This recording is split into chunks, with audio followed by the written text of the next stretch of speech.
سلام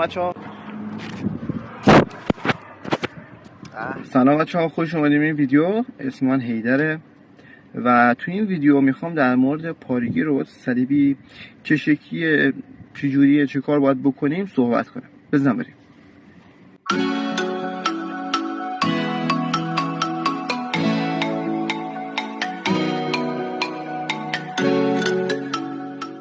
اول از همه بیاین یکم علمیش کنیم. ربات صلیبی چیه؟ اول از همه بیاین در مورد خود زانو صحبت کنیم. زانو میاد استخوان رانو و استخوان ساق پا که در اصل دو تا استخوان هست ساق پا، یکی درشنه یکی نازکنه. خب که اون درشنه هستش میاد نقش اصلی رو داره تو تشکیل مفصل زانو با استخوان ران. توی بیشتر مفصل‌های بدن ما یه حالت پازل مانند، یه حالت مد شدگی یا چفت شدگی رو داریم. یعنی مثلا میگم توی لگن ما حالت گوی کاسه رو داریم، قشنگ دو تا مفصل همدیگه رو میگیرن و همدیگه یه جوری مچ میکنن. خب یا مثلا توی آرنج یه حالت اینجوری رو داریم که قشنگ ما میتونیم آرنجمون رو خم و راست کنیم. توی زانو اینجوری نیست. ران و استخوان درشنی به شکل قرار گرفتن، یه حالت اینجوری که این درشنه‌ای باشه اینم زانو باشه، یه حالت اینجوری، فقط یه سطح صافیه، هیچ حالت مد شدگی یا مثل پازل چفت شدگی رو نداریم. حالا حرکت‌های زانوی ما کلا دو تا هستن، خم و راست. خب هر چقدر شما یا من زور یعنی فشار بیاریم ما نمیتونیم از زانوها، نه از لگن، از زانو بخوایم زانومون رو چپ و راست کنیم نمیشه، پامون رو نمیتونیم چپ و راست کنیم، فقط جلو و عقب. یه نکته ای هست، اما یه مقدار چرخش 5 تا 10 درجه داریم که وقتی که میخوایم پامون رو صاف کنیم، میخوایم از خم کنیم صاف کنیم، یه حالت 5 درجه تا 10 درجه عادی و نرماله. مفصل زانو چرخش داره اما چرخش شدید نیست، اما چرخشش خیلی زیاد نیست.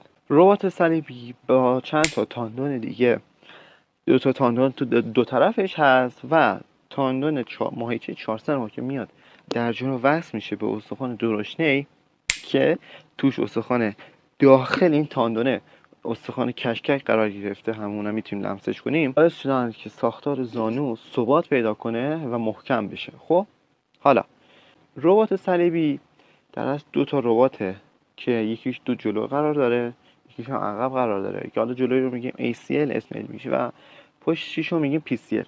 اکثرا همین ACL ها هست میشه. چرا؟ چون پارگیاش بیشتره، چون که استعداد آسیبش بیشتره. شاید همه بکنن که ربات صلیبی یه دونه هست و حالا اگر خیلی بدونن مثلا اسم علمیش ACL باشه، در صورتی که حالا دو تا هستن که خب چون اکثرا جلویش پاره میشه خب شاید ACL رو بیشتر شدید.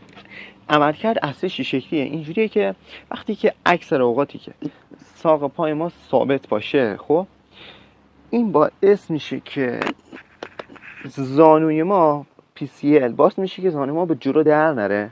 خب به زانو جلو در نره، میگیرتش، خب گیرش میندازه جلو در نره. و ACL هم باعث میشه که به ساق پا وقتی متصل باعث میشه که گیر کنه، رانو عقب در نره.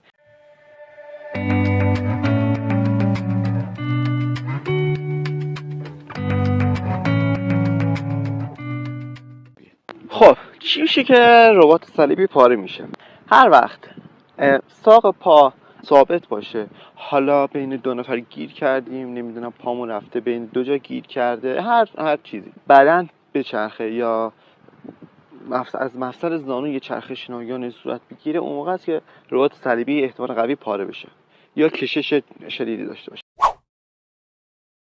وقتی که ساق پا ثابت باشه، در یک لحظه ناگهانی یه فشار شدید به داخل یا به خارج به زانو وارد شه، اون موقع ربات صلیبی پاره میشه. یا مثلا وقتی که فرد یک تغییر جهت ناگهانی باعث که خب این ربات صلیبی پاره بشه. اینا اکثر مواردی هستن، حالا چه توی ورزشکارا چه توی حالا افراد عادی و حرکات روزمره، باعث پارگی آسیب ربات صلیبی بشه.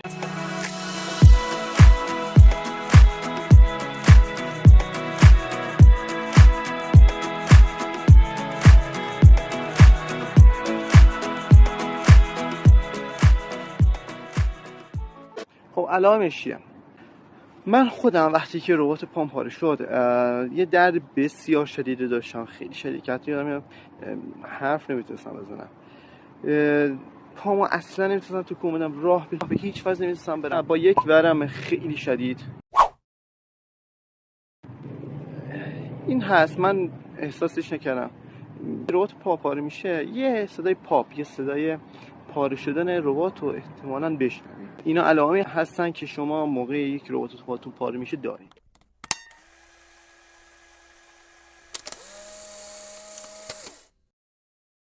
یه نکته هم بگم اینه که وقتی که خب شما این علائمو دارین، وقتی پیش پزشک متخصص مراجعه میکنین، رادیولوژیست یا ارتوپد، حالا روتون اون آزمایش فیزیکی که انجام میده یا اون ام‌آرآی رو که میبینن، با توجه به همه اینا تشخیص بدن درصد پارگیتون چقدره.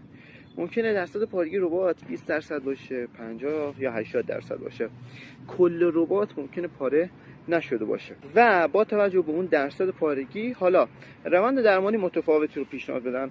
هر چقدر درصد پارگی کمتر باشه احتمالاً دیگه نیاز به عمل کمتر باشه، باید بررسی بشه، و هر چقدر دیگه درصد پارگی بیشتر باشه 80 و بالا احتمال قوی عمل بهتره که انجام بشه. ولی خب اینا همشون تخصصیه که خب با توجه به پزشک مشاوره و اینا باید انجام بدین که اینا چه بهترین کار براتون چیه.